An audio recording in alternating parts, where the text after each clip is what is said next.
2015. Nous quittons tout pour partir à l'aventure en van. 9 ans plus tard, nous sommes toujours sur la route, trop curieux de découvrir le monde qui nous entoure. Un road trip devenu un véritable mode de vie. Les Amériques comme première étape. La suite, l'avenir nous le dira.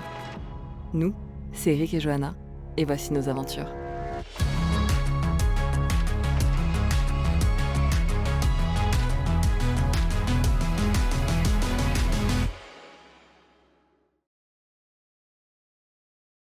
Bon, il est temps de quitter cette petite plage paradisiaque, ça fait quand même une semaine qu'on est là, et là on arrive au bout de l'eau et de la nourriture, donc faut vraiment qu'on repasse en ville, et puis d'autres plages nous attendent. On va s'arrêter à la petite ville de Loreto, qui est pleine de charme, avec un centre-ville magnifique, et qui en plus propose des jolies places, des jolis endroits pour manger des fish tacos, notamment Taco del Rey, qui est un endroit qu'on avait découvert, et vraiment, on en rêve depuis. Donc là on a hâte de faire cet arrêt taco à Loreto.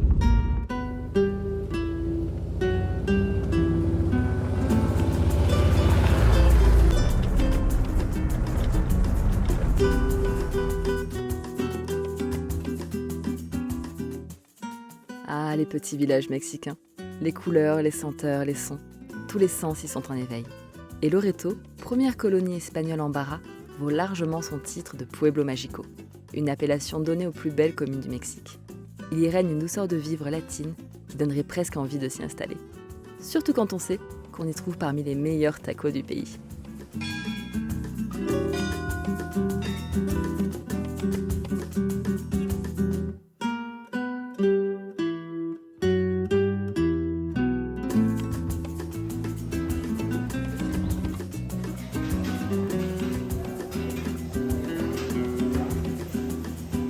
Heureuse?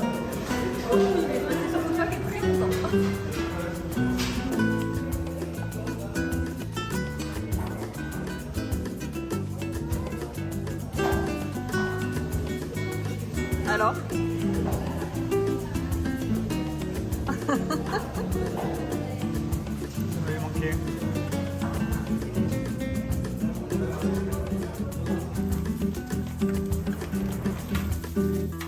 Ici, pas de chichi. On vient pour en prendre plein les papilles et y admirer le ballet du maestro aux commandes du fourneau.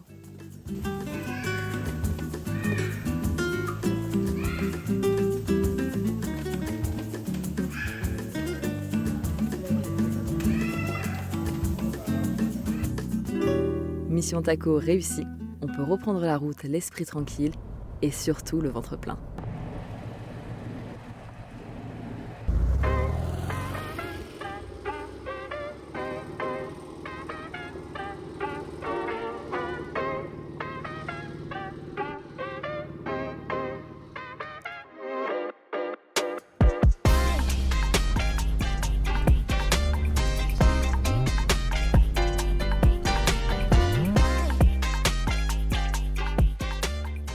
Si le charme des pueblos opère toujours aussi bien, l'attrait pour les endroits isolés, lui, est toujours plus fort. Et pour ça, il nous faut une fois encore quitter l'unique route principale qui traverse la péninsule et emprunter des chemins plus ou moins praticables qui sont toujours gages de nouvelles expériences à vivre et de nouvelles histoires à raconter. Mais pas sûr qu'à ce rythme-là, nous arriverons à tenir le calendrier que nous nous sommes plus ou moins fixés pour rejoindre le mainland Mexico. C'est plus fort que nous. Les plans sont faits pour changer, et l'on aime par-dessus tout se perdre au milieu de rien, ou plutôt de tout. Plus les années de vie sur la route s'accumulent, plus nous prenons conscience qu'il en faut peu pour être heureux, et que la notion de bonheur peut avoir de nombreuses définitions. Pour nous, ce n'est pas forcément posséder, mais vivre, expérimenter, jouir de notre temps. Parce qu'après tout, c'est peut-être lui, le temps, qui a le plus de valeur. Il n'est pas extensible, on ne sait pas combien il nous en est donné, et est de fait infiniment précieux.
petite crique paisible, pélican à gogo et passage de quelques dauphins, le signal est lancé, il est temps de se mettre à l'eau.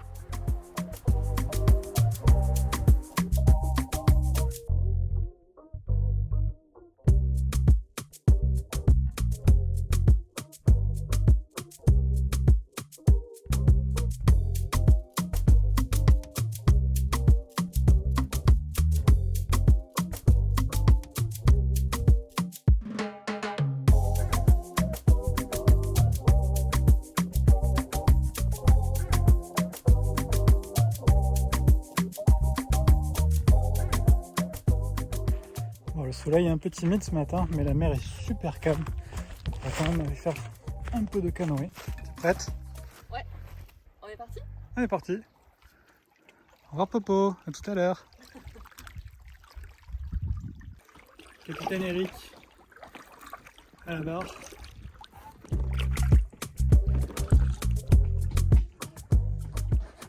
Après une première expérience plus que concluante avec notre nouvelle embarcation, menant à une addiction grandissante dans l'art de pagayer, on profite une nouvelle fois d'une mer calme pour explorer les environs en longeant la côte.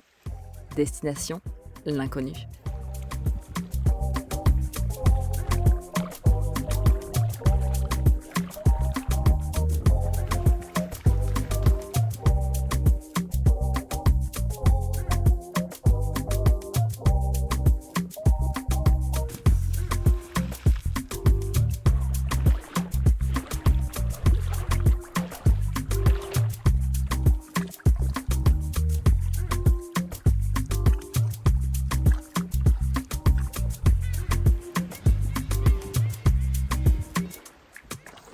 On a repéré une petite crique avec une petite bande de sable et un joli petit palmier. Je pense qu'on va accoster histoire de voir ça de plus près. Non, qu'est-ce que t'en penses? Ouais. À l'abordage. Juste là.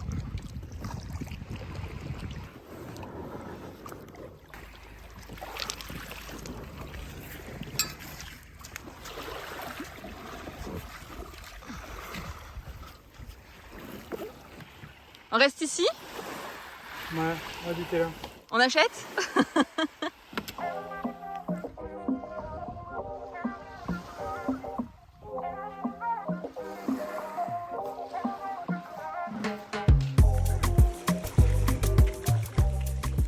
T'as trouvé un trésor ou pas? Non, j'espérais. Mais un joli petit coin quand même. J'espérais, mais ouais, le trésor c'est la crique.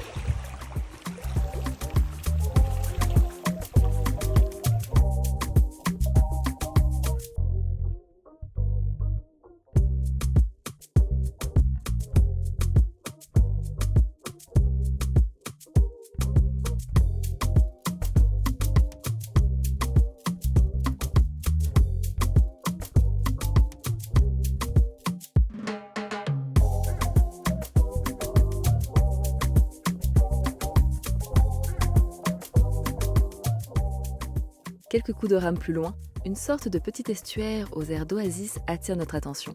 De quoi attiser notre curiosité et une bonne excuse pour accoster. Il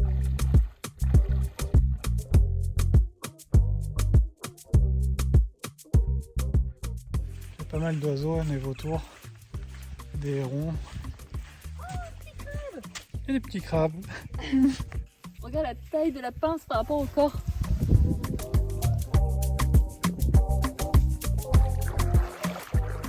Tu comptes aller jusqu'où comme ça là? Aucune idée. Mais c'est tellement beau avec les palmiers, les petits oiseaux là qu'on entend gazouiller. Je sais pas, on va avancer puis on verra bien jusqu'où on ira.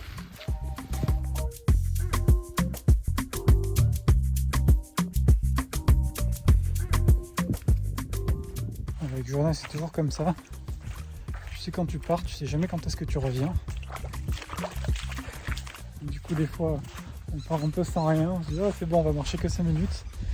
Au final on part pendant des heures. Bon là ça va. Petite piscine bleue.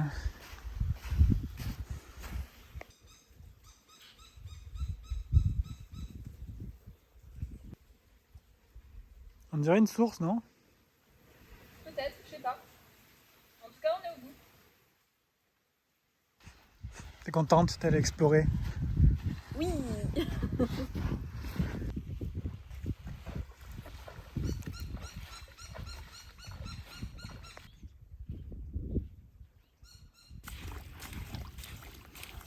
Ah oui, et ça, cette magnifique banane qu'on porte autour de nous, c'est pas une banane en fait, c'est les gilets de sauvetage. Si on tire la poignée, ils se gonflent. L'avantage c'est que ça prend pas beaucoup de place dans le van. Forcément, un gros gilet de sauvetage, c'est pas pareil qu'une petite banane comme ça. Donc c'était un peu l'idéal pour nous. Bien sûr, bon, faut le déclencher. On peut aussi le gonfler manuellement au cas où ça marche pas. Mais bon, en tout cas, c'est agréé par les gardes-côtes américains, donc ça doit quand même bien marcher. Et puis c'est mieux que rien aussi. Aussi. Allez, on remet Coco à l'eau. 1, 2, 3. Je vois pas du tout où je vais, ne me pousse pas. Les cailloux, c'est moins pratique. Hein. Ouais. T'es content d'avoir les petites chaussures quand même. J'avoue.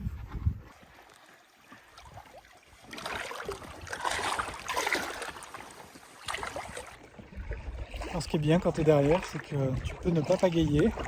Et celui qui est devant ne le sait pas. Eh ben moi je pagaie pas.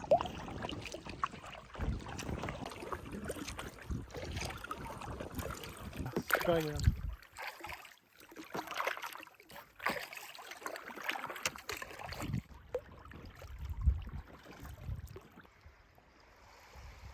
Ben, mine de rien, on aura fait 6 km. Là, il est temps de manger un bout. Et puis, je pense qu'on va aller faire un petit pouf après parce que commence à faire chaud. Je crois que c'est le premier jour là où on a vraiment chaud. Il y a vraiment cette sensation là de chaleur. Même en short et en t-shirt, là, on a envie d'aller se mettre à l'eau, même si elle est encore un peu fraîche.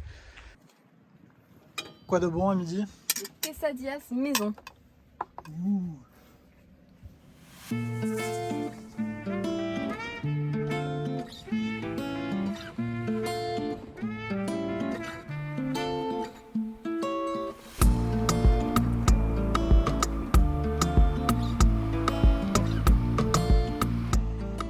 Tu vas où comme ça? Je cherche du bois. Du bois mort. Du bois mort. T'as trouvé? Non.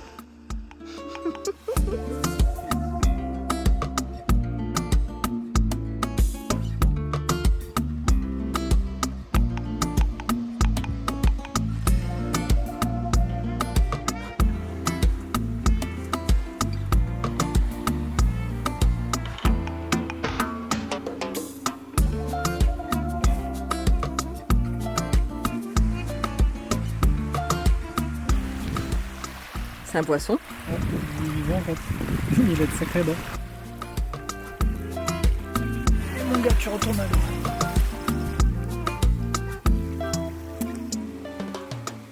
Se sentir ancré, réellement et pleinement dans le moment présent est rare. L'esprit est toujours ailleurs, trop occupé à penser à hier ou à demain. Mais ce soir, c'est juste ici et maintenant, dans ce petit paradis salé. Une sensation d'être au bon endroit au bon moment. Une sensation déjà ressentie à quelques moments de nos vies, dans très peu d'endroits, mais uniquement depuis que nous sommes partis sur les routes. Des instants connectés, silencieux, en pleine nature, que seule la solitude loin d'un monde toujours en mouvement et beaucoup trop bruyant peut révéler. Une sensation difficile à décrire. Comme un doux mélange d'euphorie et de paix, deux sentiments qui pourraient s'opposer et qui pourtant se mêlent parfaitement.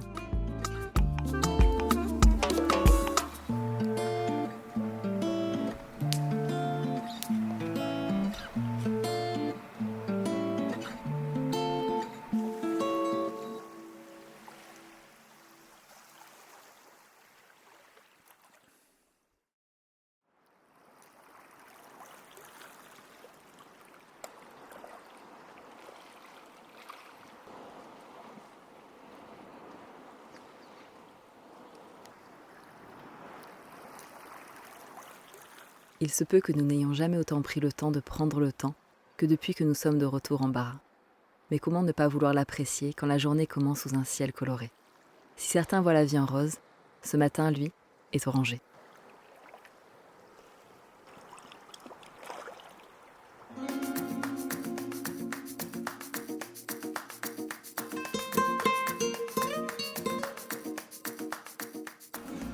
Le balai des pélicans observé, un peu de travail effectué et le van rangé, nous voilà prêts à attaquer une autre journée. Direction le Pacifique cette fois. Une traversée de la péninsule par les petits chemins en terre, une nouvelle immersion dans la nature sauvage de la Basse-Californie.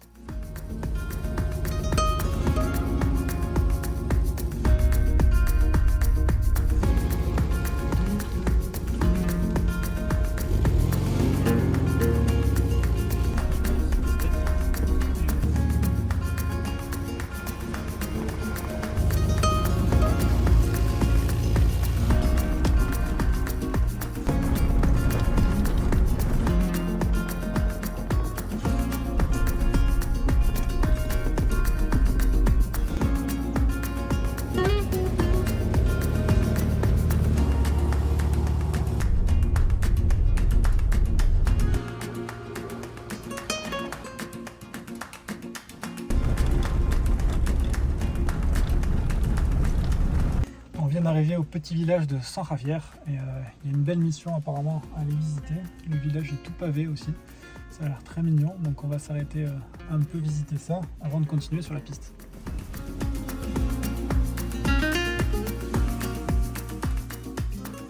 Pour peu que l'on s'intéresse à l'histoire de la région, que l'on soit croyant ou pas, l'architecture des missions espagnoles de Basse-Californie est une étape immanquable. La mission de San Javier, construite entre 1744 et 1758, est considérée comme l'une des plus belles de la péninsule. Et bien que le Mexique compte de nombreux monuments religieux, c'est ici, dans ce petit village au milieu du désert, que chaque année, le 2 décembre, des milliers de pèlerins venus des 4 coins du pays se retrouvent pour une grande célébration.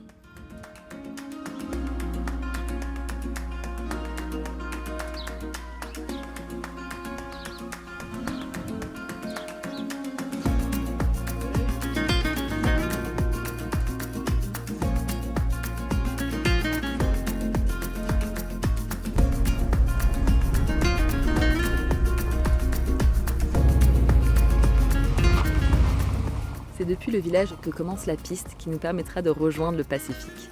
Un itinéraire pour 4x4 sur les cartes, mais advienne que pourra. En tout cas, les nombreux passages de rivière sur cette piste reculée ont de quoi nous mettre en joie.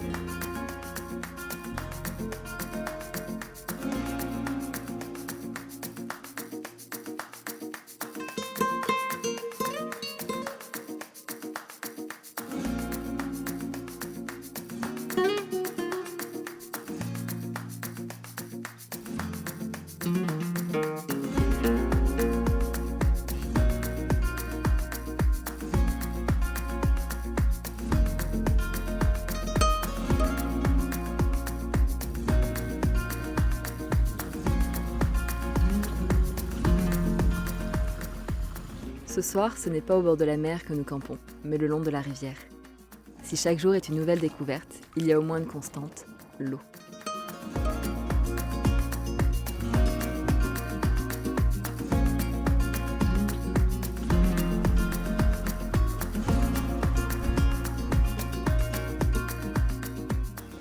Ce matin, on se réveille sous les nuages, mais avec le bruit de l'eau, de petites rivières. Et puis il y a le soleil qui ne s'est pas encore levé, mais il y a vraiment un très très beau reflet là sur l'eau. Et si on s'est levé si tôt, c'est parce qu'en fait il nous reste une 50aine de kilomètres à faire. Donc comme on ne sait pas trop à quoi s'attendre, on va partir tôt.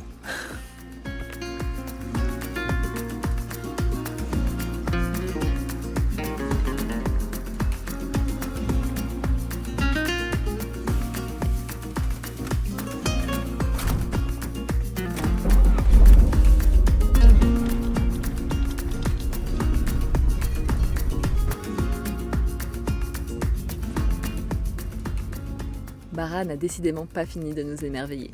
Direction le Pacifique pour une grande boucle à l'extrémité de la péninsule où de nouvelles aventures et de nombreuses rencontres à 4 roues nous attendent. On vous embarque ?